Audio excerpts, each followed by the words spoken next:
தமிழ்நாடு அரசு ஒவ்வொரு குடும்பத்திடமும் கேட்கிறது, உங்க கனவை சொல்லுங்க. தமிழ்நாடு அரசின் வரலாற்று சிறப்புமிக்க முன்னெடுப்பு.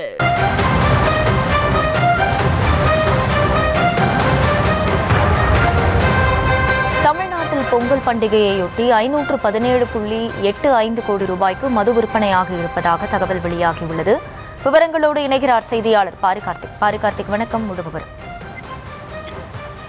வணக்கம். தமிழகத்தில் பொங்கல் மது விற்பனை 517.85 கோடிக்கு விற்பனை செய்திருப்பதாக தகவல் வருகிறது. அதன் அடிப்படையிலே கடந்த 14ஆம் தேதி மற்றும் 15ஆம் தேதி என 2 தினங்களையும் கணக்கிட்டு ரூபாய் 517.85 கோடி மது விற்பனை செய்யப்பட்டிருக்கிறது.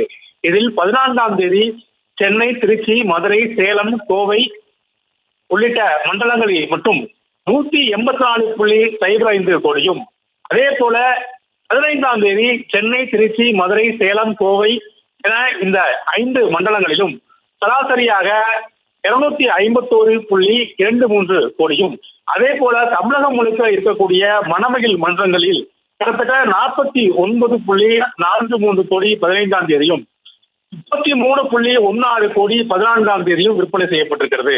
எனவே இந்த ஆண்டு மொத்தமாக 2 தினங்களும் சேர்த்து தமிழகம் முழுக்க இருக்கக்கூடிய அனைத்து டாஸ்மாக் கடைகள் மற்றும் மணமகிழ் மன்றங்கள் என அடிப்படையில் ரூபாய் 517.85 கோடி ரூபாய்க்கு மது விற்பனை செய்யப்பட்டிருக்கிறது.